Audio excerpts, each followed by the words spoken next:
Շնորհակալ եմ, պարոն Հայրապետյան, այստեղ ձեր ասացի հետ կապված ես հետևյալ դիտարկում ունեմ,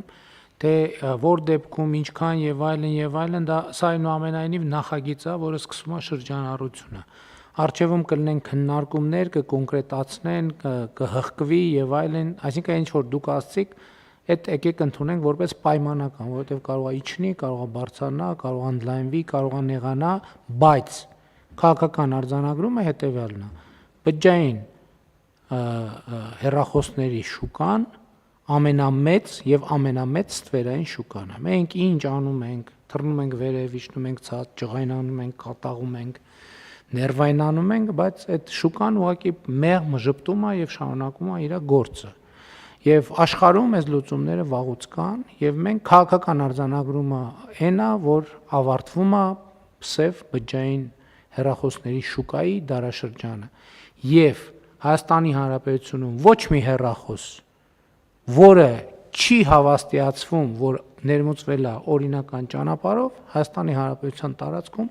չի աշխատելու, այսինքն դրանով մաքսիմալ կարելի է պոպոկ կոտրել, բայց որպես հեռախոս օգտագործելու հնարավորություն չի լինելու եւ սա արդարացված է, ընդ որում մենք այս քննարկումները մենք սկսել ենք ինչքան մի տարի ու կես առաջ եւ շատ մանրամասն քննարկել ենք եւ ակնհայտ է որ մենք այս լուծումներին պետքա գնանք, որովհետեւ իհարկե սա չի նշանակում որ մենք վերահսկողական մեր գործառույթները, այդ թվում կոշտ գործառույթները, որոնք իրականացնում ենք, չպետք է իրականացնենք, բայց ակնհայտ է որ այդտեղ սենց ռադիկալ եւ ստանդարտացված եւ քաղաքակիրթ լուծումներ են պետք։ Հիմնական խնդիրը հետեւյալն է. բջջային հեռախոսը միացվեց, մինչեւ ինքը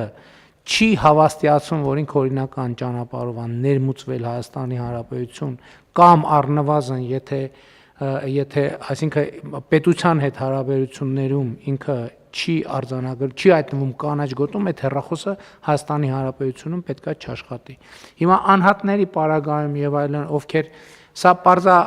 այս որոշման թիրախը առաջին հերթին բիզնեսնա շուկան է եւ անհատների դեպքում կարծում եմ որ որևէ լարվածություն առաջանալու կարիք չկա, որովհետեւ կլինի կարգավորում, որ անհատական օգտագործման համար մարդիկ կարող են կսահմանենք այդ ինչքան է այդ թիվը տարին մի հեռախոսա թե 2 տարին մի հեռախոսա ամեն անհատի պարագայում իրանք կարող են ներմուծել, այսինքն դրանք կկարգավորվի, բայց արդեն չէ, ես նկատի ունեմ նախագիծ է խորհրդարանի գործընկերների հետ էլ այսօր առավոտ էլ առցանց ռեժիմում քննարկում ունեցանք, որ նաև ոլորտի գործընկերները կհրավիրվեն, դա մեր քննարկումների հարթակում կդրվի քննարկման, լսումներ կլինեն եւ այլն, այսինքն որպեսզի որևէ մեկը մեկուսացած չզգա իրան այս որոշումների կայացումից։ Այսինքն հնարավոր է փաստարկներ հնչեն, կարծիքներ հնչեն, նյուանսներ լինեն, որ մենք լավ չենք պատկերացնում, պետք է ավելի լավ այդ ամեն ինչը կքննարկենք եւ բոլոր հարցերը կլուծենք։ Բայց բնականաբար ոչ մեկը չի կարա գասի, որ կարծում եմ սև շուկան ավելի լավ է, քան այն ինչ որ մենք ուզում ենք ստանանք։ Այս հարցը հաստատ չենք քննարկելու եւ չենք քննարկելու նաեւ մտածածին պատճառներով այս որոշման կայացումը հետաձգելու։ Այս խնդիրը դրել եմ հետեւյալ կերպ. 2027 թվականի հունվարի 1-ից պետքա որոշումը ուժի մեջ մտնի եւ պետքա աշխատի։ Հիմա միջև պետքա շաբաթ-կիրակի օրերին էլ քննարկենք, որ ժամանակի բան չունենանք, սահմանափակում չունենանք, բայց որոշումը պետքա կայացվի եւ այս պատմությունը պետքա ավարտվի, որովհետեւ բոլորիս ստեղն է արդեն հասել այդ բանի,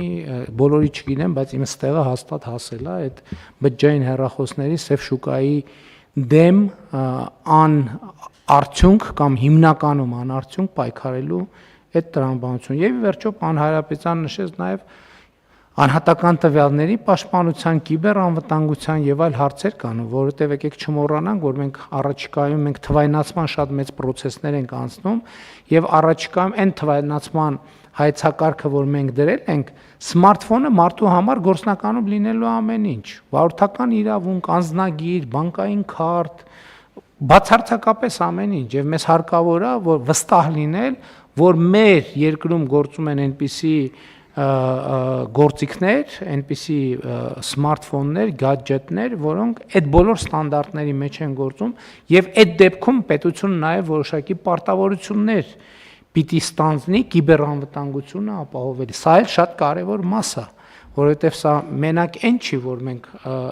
ուղակի շուկայի պարզ ֆիսկալ խնդիր ենք ուզում լուծել։ Մենք այստեղ նաեւ ստանդարտիզացման եւ նաեւ պետության պարտավորությունն ենք արձանագրում մարդկանց անհատական տվյալները, նաև կիբերանվտանգության ծառայություններ մատուցելու համար, որովհետև այսօր մարդիկ գնալով ավելի այսօր արդեն բանկային փոխանցումներ, գնումներ եւ այլն, հիմա այդ ֆունկցիաները շատանալու են, ասում եմ, որովհետև թվայնացման ամբողջ տրամաբանությունն է նա, որ մարդ այդ լիքը փաստաթղթեր, գործիքներ, պլաստմասի կտորներ եւ այն որ գրպաններում կամ դրան բանակի մեջ պահում է, X պահից պետք է այդ ամեն ինչը չլինի։ Տանը միտեղ պետք է պահի, իսկ առօրյա օգտագործման համար ամբողջը պետք է տեղավորվի թվային դաշտ։